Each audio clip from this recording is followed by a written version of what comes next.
Entonces, continuamos aquí con ello.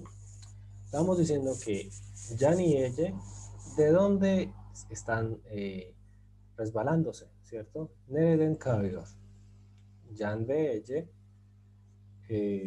dağın yamacından kayıyor. Entonces, Jan y Ece están resbalándose desde la pendiente de la montaña. ¿Y por qué desde? Porque pues prácticamente es el punto de origen, que seguramente luego van a llegar abajo, ¿cómo se llama esto? Al piedemonte.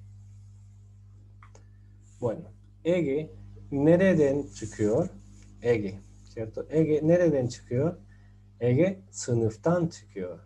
Ege, que es el nombre de una persona también, que en español significaría Egeo. Por ejemplo, el mar Egeo se dice Ege Denizi, ¿cierto? Entonces, Ege, nereden çıkıyor? ¿De dónde sale Ege? Ege, sınıftan çıkıyor. Sale del salón. El profesor lo sacó. Ahora, por ejemplo, hırsız. Hırsız significa ladrón en español. Hırsız, este tipo que está por aquí corriendo, se supone que es un ladrón. Entonces, kimden kaçıyor? Kimden. Entonces, kim, quién, ¿cierto? Kimden, de quién. Desde quién. ¿Cierto? En este caso, de quién. Kaçmak, el verbo kaçmak significa escaparse, ¿cierto? Escaparse o escapar. Entonces, hırsız kimden kaçıyor? El ladrón de quién escapa, está escapando de este policía, ¿cierto? El ladrón está escapando de ese policía. Entonces, ¿cómo diríamos? Hırsız polisten kaçıyor. Porque te, acuérdense, fıstık şişahab, ¿cierto? Fıstık şişahab. Entonces, las consonantes presentes, en este caso la S, entonces en turco se dice C, la C está aquí. Entonces, al final de la palabra. Por eso, pues, la D se las convierte en una T. Continuamos acá. Ahu kimden hoşlanıyor? Ahu también es un nombre. Kimden, kimden, ¿de quién? ¿Cierto? ¿De quién gusta Ahu? Sería la forma españolizada de decir esto. ¿De quién gusta Ahu? Entonces Ahu Tolga'dan hoşlanıyor. Ahu gusta de Tolga, ¿cierto? Tolga da Dahu, perdón, Tolga da Ahu'dan hoşlanıyor. Entonces, ¿qué ocurre aquí? Tenemos este da, a veces me genera confusión, que este da significa también o también significa tampoco. Entonces, de acuerdo al caso. En este caso, como es algo positivo, hoşlanmak significa gustar, ¿cierto? Gustar. Pero entonces en el turco este verbo gustar, hoşlanmak, tienes un punto de origen. Entonces, ¿de quién gusta? Acordémonos en el español de esa forma de utilizar el verbo gustar, que no solamente nosotros decimos, por ejemplo, me gustas, sino también se puede decir, yo gusto de ti. Eso también se puede decir. Entonces, son formas diferentes de hablar. En el turco se habla de esa manera. Entonces, se habla con un punto de origen en el turco. Entonces, el verbo gustar, esta clase de verbo gustar, que es hoşlanmak, porque hoş significa agradable, bonito, como magnífico, algo así, algo, no sé, que te hace sentir bien, hoş. Por eso entonces decimos hoş geldin, ¿cierto? Llegaste de manera agradable, de una manera como reconfortante, bonita. Entonces, prácticamente, hoşlanmak es como sentirse bonito con alguien o cuando a uno le gusta a alguien. Entonces, Tolga da Ahu'dan hoşlanıyor. Entonces, Tolga también gusta de Ahu, ¿cierto? Esa sería digamos, como a la española. Digamos, el tipo de gustar, digamos, que estamos hablando aquí en el turco. Entonces, kimden hoşlanıyor, ¿cierto? ¿De quién gusta? Digamos, porque sabemos que normalmente utilizamos a quién le gusta, pero entonces en el turco es de quién gusta, sería la forma más práctica. ¿De quién gusta? Kimden hoşlanıyor. Entonces, benden hoşlanıyor. Entonces, de mí, ¿cierto? De mí. Senden hoşlanıyor. De ti, ¿cierto? De ti, gusta de ti. Ondan hoşlanıyor. De él o de ella. Gusta de él o de ella, ¿cierto? Bizden hoşlanıyor. Gusta de nosotros. Puede ser, a uno le puede gustar más de una persona. Eso no tiene nada de malo. Lo malo es ya actuar. Bueno, entonces, sizden hoşlanıyor. Gusta de ustedes. ¿Sí? A uno le puede gustar más de una persona, gusta de ustedes. Onlardan hoşlanıyor. Gusta de ellos, ¿cierto?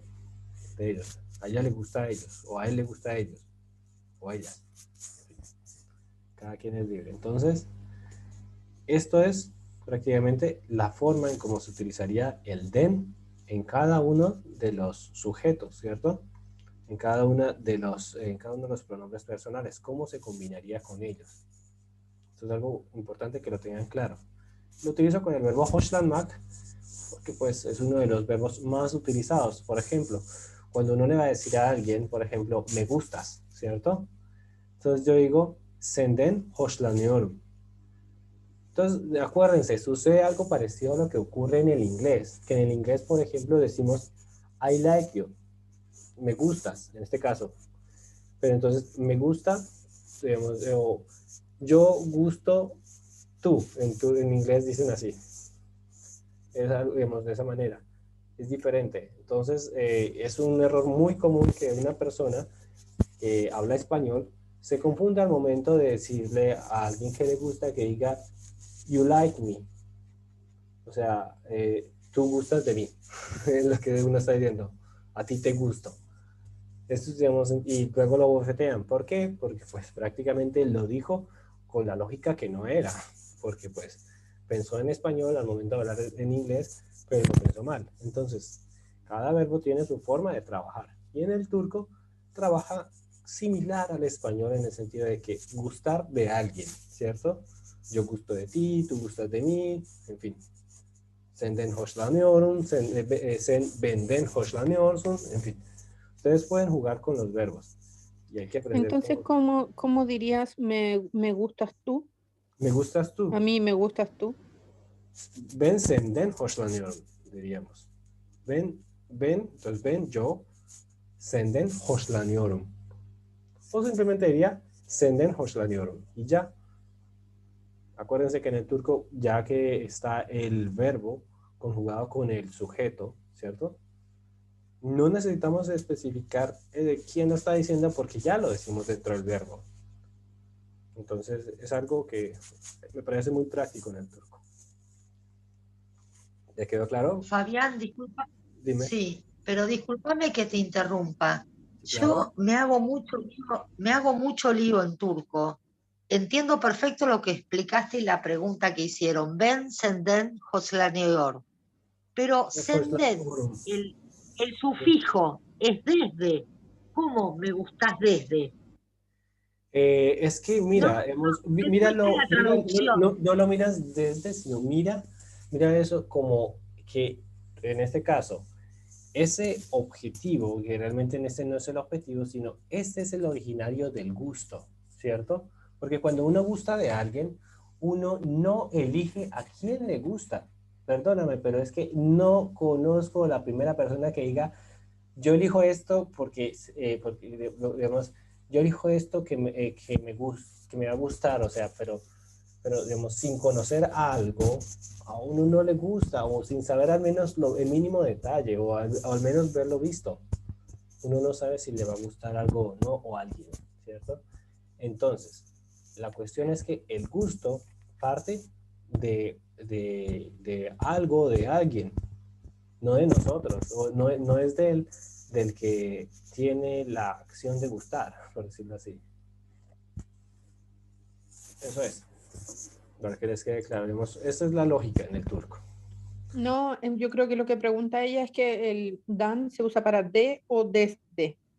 Tiene No, como no, esos dos significados. sí tiene los dos significados, pero no preguntaba eso. Me acaba de hacer con señas.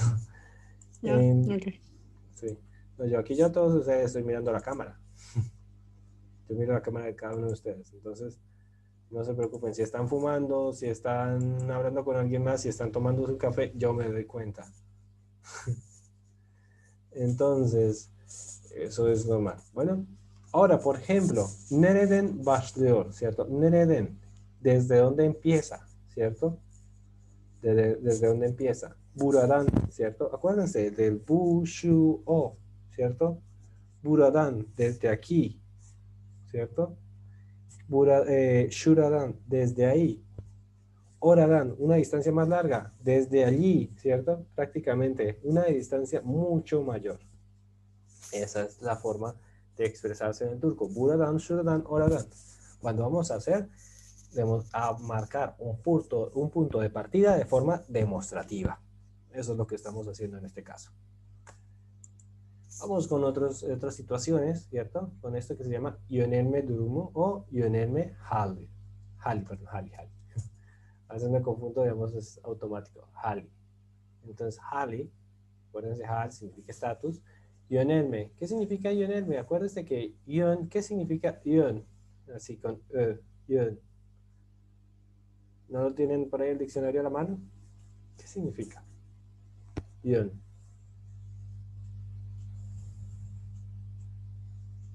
¿Mm? ¿Qué significa?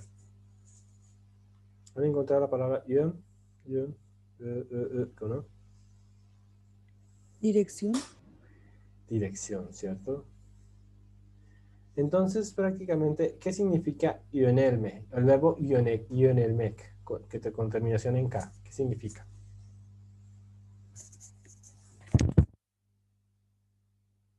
¿Mm? ¿Qué significa? Dirigir. Dirigir, ¿cierto? Dirigir, prácticamente, darle un sentido a algo, digamos, expresar la dirección en hacia dónde, ¿cierto? Hacia dónde o para dónde. Entonces, estamos aquí hablando de el caso de dirección, el estatus de dirección, por decirlo así. Entonces, ¿qué se utiliza aquí? Lo que se utiliza aquí es el nereye. El nereye, ¿qué es el nereye? Es hacia dónde, para dónde, a dónde en el español, ¿cierto? Ese sería. Ahora, tenemos también otro que se llama el kime, ¿cierto? Kime. El kime lo que nos expresa es hacia quién, para quién, pero no para quién como motivo, sino para quién como dirección, como ese es él o ella, o este sujeto es el destino, ¿cierto? Kime, ¿cierto? Acuérdense de eso.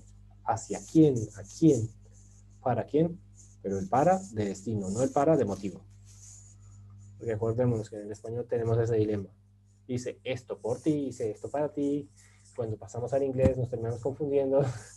Y cuando pasamos a otro idioma también. Entonces, prácticamente, se los explico aquí de esa manera. Kime, ¿hacia quién? En dirección a quién. Bueno, para que les quede claro. Entonces, ¿cómo funciona esto? Si se acuerdan. Entonces, la fórmula general es esta. Esta es la fórmula general. La fórmula general de este caso, ¿cierto? Que tenemos esta Y, que incluso también puede ser una N, pero bueno, independientemente de eso, después les voy a explicar cómo se utiliza esa N, que la vamos a ver mucho más adelante. También esa N ocurre con el caso de locación, con el caso de origen y también con el caso acusativo, que lo vamos a ver un poquito más adelante. O el caso especificativo, algo así, no sé cómo se diría en español, claramente, pero la importancia no es saber cómo se llama en español esta situación, sino entender cómo funciona. Entonces, yönelme durumu ekleri. Entonces, en este caso, esta es la fórmula. La fórmula. Entonces, ¿qué ocurre? Acordémonos, cuando es una A, ¿cierto? Cuando tenemos una vocal gruesa, ¿cierto? Kalın, acordémonos, cuando tenemos la vocal gruesa, entonces, ya sea A, U o U, al final de la sílaba de la palabra a la cual le vamos a añadir este sufijo, entonces esta A se mantiene. Pero en el caso de que sea una vocal delgada, ince, ¿cierto? Ince. ¿Qué ocurre? Esto está, está si hay presencia de una E, una I, una E, una U, o también, se me ha olvidado a veces aclararle, cuando tenemos esta A, esta que parece aquí, que tiene un gorrito, que esta A es una A suave, que esta A prácticamente que aparece en la mayoría de las palabras árabes, pero muchas veces no aparece el gorrito, sino que nos toca memorizar esa palabra. Entonces, pues, ¿qué más se hace? Se memoriza cuáles son las palabras que tienen esa A suave, ¿cierto? Que es A, pero pues, no es importante realmente, es algo más de detalle, a lo cual pues generalmente uno prefiere pasar de alto, ¿cierto? Por alto, pasar por alto. Entonces, les coloco esto aquí así. Entonces, eso es lo que ocurre, nos marca un destino. Como la A en el español, ¿cierto? Por ejemplo, çocuklar nereye biniyor? Nereye. ¿Hacia dónde? Entonces, binmek, acuérdense que el verbo binmek significa subirse, significa también montarse, ¿cierto? Entonces, significa montar también, montar. Entonces, çocuklar nereye biniyor? Los niños, ¿a dónde suben? ¿En qué, por decirlo así, en qué dirección, hacia qué lugar están subiendo? ¿Cierto? Çocuklar otobüse biniyor. Los niños se suben al autobús. Ahora, seguramente algunos se preguntará por qué cuando tenemos esta palabra que está en plural, no le colocamos aquí el lar o el plural. Porque pues acuérdense, en el turco resulta y sucede que cuando tenemos la tercera persona, si ya se aclaró que el sujeto era un plural, no es necesario volverlo a decir aquí en la conjugación, cuando estamos hablando en tercera persona. Eso es algo que les quería aclarar porque es algo que me suelen preguntar bastante. Así que para que no les quede duda, entonces si dicen çocuklar nereye biniyor o nereye biniyorlar, ambas situaciones están bien escritas. Lo único es que lo más común es escribir de la manera más corta. Bueno, entonces los niños se suben al autobús. Otro, por ejemplo, Selçuk. Selçuk es el nombre de una persona. Selçuk Bey nereye dönüyor? Dönmek. El verbo dönmek, acuérdense que el verbo dönmek significa girar en un solo lugar o también significa regresar, ¿cierto? Significa volver. Entonces, Selçuk Bey eve dönüyor. Selçuk Bey, el señor Selçuk, regresa a casa, ¿cierto? A casa. Ev, ¿cierto? Esa palabra, acuérdense, la palabra ev, ¿cierto? Que significa casa. Entonces tenemos que la E es una vocal suave, por lo cual le añadimos una E. Es una vocal delgada, perdón, no vocal delgada, por lo cual colocamos E. Vamos con este otro caso. Entonces, onlar nereye gidiyor? Acuérdense que también sería correcto decir, si por ejemplo no especificamos el sujeto, digamos, si lo especificamos podremos decir así, onlar nereye gidiyorlar. Onlar nereye gidiyorlar estaría bien dicho, estaría bien preguntado, sin ningún problema. ¿Vale? Pero pues acordémonos que en el turco tratamos de hablar de la manera más corta para expresar la misma idea. También podemos decir nereye gidiyorlar y estaríamos especificando ya el plural aquí. Bueno, el plural en tercera persona, les aclaro. En tercera persona. Entonces, onlar parka gidiyor, ¿cierto? Ellos van al parque. Vamos acá, con otro caso. Berk. Berk nereye gidiyor? Nereye giriyor? El verbo girmek. Girmek significa entrar. ¿A dónde entra Berk? ¿Cierto? ¿Hacia dónde entra Berk? ¿En qué dirección? Entonces, Berk, ¿a dónde está entrando? Con la lógica turca, el niño este niño Berk está entrando a la cama. Esa es la lógica del turco. Entonces, para que ustedes les quede claro, porque pues para nosotros puede tener más de una interpretación. Pero entonces, aquí para un turco, el niño entra a la cama. Entonces, Berk yatağa giriyor. Bueno, Berk yatağa giriyor. Acuérdense, ¿qué ocurrió aquí? La palabra yatak, ¿cierto? Significa cama, pero debido a que le colocamos una vocal, ¿cierto? En el sufijo, entonces, ¿qué ocurre? Pues entonces, esta acá se nos convierte en una mushagge, ¿cierto? ¿Cierto? Eso es lo que ocurre, lo que les había venido hablando anteriormente, en otro video. Es un tema que creo que se llama Ses Düşmesi, algo así. Ses Düşmesi, no me acuerdo bien cómo se llama el tema, pero trata sobre prácticamente el cambio de algunas de las consonantes. Lo que hace es suavizar el sonido. Porque si decimos yataka, cuesta más.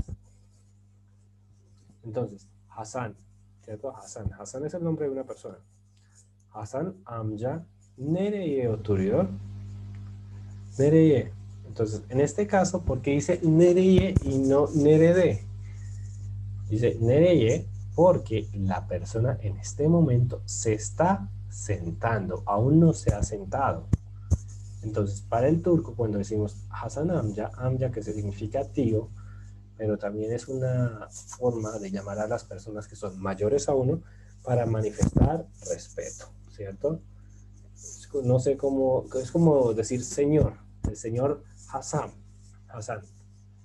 el señor Hasan amca, Hasan amca, el tío Hasan, podría significar hacia dónde se está sentando. Nereye oturuyor? Hasan amca koltuğa oturuyor. Hasan amca koltuğa oturuyor. Entonces, eso es lo que ocurre. Entonces, hay que entender que si no está sentado, entonces, si está sentándose, decimos nereye. Pero si ya está sentado, decimos nerede. Bueno, esos son casos diferentes. Y ya vimos el ejemplo anterior, cuando se estaba sentado. Ya estaba sentado, si no estoy mal. Por ejemplo, Ersin Bey. Ersin Bey, nereye gidiyor? Ersin Bey, el señor Ersin. Ese señor Ersin. Bey, acuérdense que Bey significa señor. Nereye gidiyor? ¿A dónde entra? ¿Cierto? En turco es a dónde entra. Nosotros no decimos a dónde, sino dónde entra. Pero en fin, en turco dicen a dónde, hacia dónde entra. Ersin Bey, nereye gidiyor? Ersin Bey, ofise giriyor. ¿Cierto? Entra a la oficina. Está entrando a la oficina. Acuérdense que este tiempo es el şimdiki zaman, que ya lo estuvimos trabajando anteriormente. Barış, que significa paz, en español, paz, ¿cierto? Entonces, Barış es un nombre, y generalmente es un nombre que le colocan a los hombres. Barış. Nereye tırmanıyor? El verbo tırmanmak significa escalar, significa trepar. Bueno, básicamente, digamos, cuando estamos subiendo y haciendo uso tanto de las manos como de los pies, generalmente hace referencia a hacer con las manos. Tırmanmak significa trepar, subir, ascender, escalar. En fin, pero entonces haciendo uso de manos y pies. Entonces, Barış nereye tırmanıyor? ¿Hacia dónde está escalando? ¿En qué dirección? ¿Qué es lo que está escalando? Entre comillas, está preguntando. Barış dağa tırmanıyor. Dağ, que significa montaña, significa monte, en fin, eso es lo que significa. Entonces, dağa tırmanıyor, está subiendo la montaña, ¿cierto? Está escalando la montaña. Otro, Selçuk. Selçuk, nereye gidiyor? ¿Hacia dónde va? Nereye. Entonces Selçuk en este momento va a la escuela, ¿cierto? Entonces Selçuk okula gidiyor. Okula gidiyor. Otro. Onlar nereye bakıyor? El verbo bakmak. El verbo bakmak significa mirar, significa cuidar o ver prestando atención. En fin, mirar. Entonces, onlar nereye bakıyor? Entonces, ellos hacia dónde miran, ¿cierto? Hacia dónde miran, en qué dirección están mirando. Entonces, onlar entonces, gökyüzüne. Entonces, aquí, ¿qué ocurrió? La palabra gökyüzü. Gökyüzü, ¿cierto? Esta palabra. ¿Por qué no ocurrió lo de la IE? Que seguramente se lo están preguntando. Normalmente sería aquí IE. ¿Por qué no ocurrió eso? Resulta y sucede que gökyüzü es una palabra compuesta. Es una palabra compuesta, que también se le llama a esto isim tamamasi, pero en este caso es una palabra compuesta. ¿Por qué está compuesta? Porque la palabra gök significa cielo. Cielo es el cielo, pero no es el cielo visible, sino es el cielo en general. Ahora, yüz, acuérdense que yüz significa 100, el número 100, también significa el cielo, significa el número 100, significa cara o rostro. Entonces, prácticamente, gökyüzü sería el rostro del cielo, es decir, la parte visible del cielo. Es así como funciona la lógica de muchas de las palabras que se construyen en turco. Entonces, debido a que esta palabra es una palabra compuesta y a la cual para componerse se le añadió esto, que es una U, que puede ser una I, puede ser una una U o una U, de acuerdo al caso. En este caso es una U, que es una vocal delgada. Entonces, uno siempre, digamos, después de que ocurre este caso, que es el isim tamamasi, que luego les voy a enseñar cómo se hace eso, se le añade una N en vez de una Y. Entonces, gökyüzüne bakıyor. Esos son casos específicos. Y el tema se llama isim tamlaması. Bueno. Pero la razón es porque es una palabra compuesta. Sí. ¿Es la razón por la que es una N? O sea, todas las palabras compuestas van a llevar una N en el fondo como... Y se construyen de la manera en la cual se construyen los verbos, como los verbos, sino los sustantivos, como en la situación del isim tamlaması. Bueno, muchas eso ya gracias. se los había explicado anteriormente, pero vamos a volverlo a ver, vemos porque eso no lo grabamos. Eso lo vimos hace como un mes y medio. ¿Vale? Entonces, onlar nereye bakıyor? Onlar gökyüzüne bakıyor, ¿cierto? Ellos miran al cielo, ¿cierto? Gökyüzü, que prácticamente es el cielo. Entonces, en este caso sería el rostro del cielo, por decirlo así. La zona visible del cielo. Ahmet. Ahmet kime yardım ediyor, ¿cierto? Kime yardım ediyor? Ahmet Filiz'e yardım ediyor, ¿cierto? Yardım, si se acuerdan, significa ayuda, ¿cierto? La ayuda. Entonces, yardım etmek con T, ¿cierto? Yardım etmek significa ayudar. Entonces, Ahmet le ayuda a ¿quién? ¿A quién ayuda? A Filiz, ¿cierto? Filiz, que Filiz es esta chica. Filiz creo que es un nombre griego, pero bueno. Independientemente de eso, entonces, le ayuda a Filiz. Bueno, entonces ya prácticamente nos queda menos de un minuto. Vamos a volver a ingresar al link que está ahí en el grupo o está en la descripción y vamos a continuar. Entonces, continuamos en un momentico.